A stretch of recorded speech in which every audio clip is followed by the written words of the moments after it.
So Kenny, tell us about your injury. It happened 2 years ago.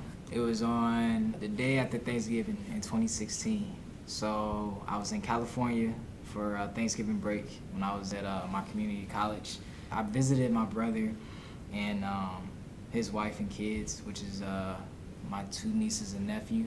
On the 25th, we decided to go out and have fun as, you know, I decided to go out with my nieces and nephews just to have fun with them at the park. And we played basketball with each other.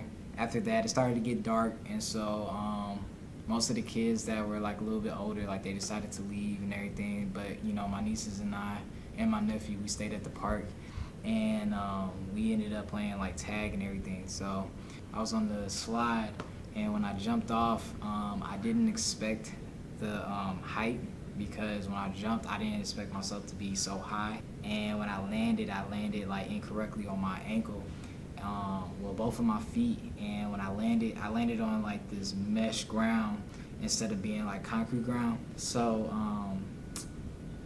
yeah, like when I landed, I like felt this like excruciating pain like in both of my ankles, but more so my left ankle.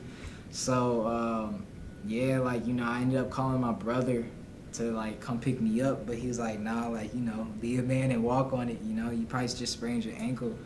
And I was like, yeah, that's right. But every time when I had got up and I tried to apply pressure on my foot, like I just completely collapsed again. Finally, I told my dad, like, can I just go to the ER to just see what's going on with my ankle? And so I went. Probably like an hour later, I ended up finding out that I had fractured my ankle. And they said that the way it was healing, but it was just, as far as like, since I forced myself to walk on it, like it healed incorrectly.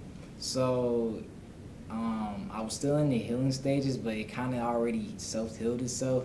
So they put me in a splint, a little air cast, and I did that for about like a good, I want to say 2 months or so. And so yeah, like after that, like I talked to the doctor and they said, yeah, everything's looking good, blah, blah, blah. Like, you know, you just need to go through physical therapy. And I was like, okay, cool. So I was going to physical therapy, but like for some reason, like all the methods that they had me like doing to like basically like, you know, regain my strength and everything, like it was just hurt. I tried to figure out some other stuff that I can do to like basically keep me occupied and everything. So I started reading more.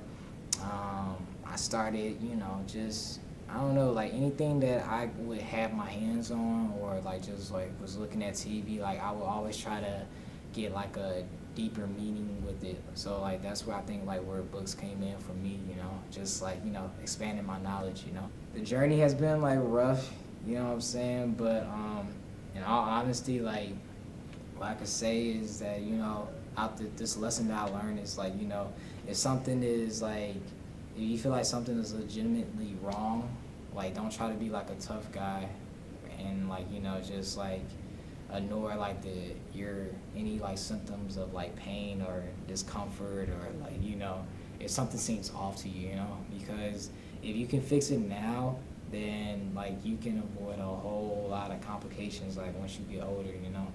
And another thing is I learned is that, you know, just knowledge, you know, like if you continue, I know that my body wasn't able to like do the things that I was able to do before my injury, but I think what helped me through this whole thing was just like keeping my mind sharp, you know.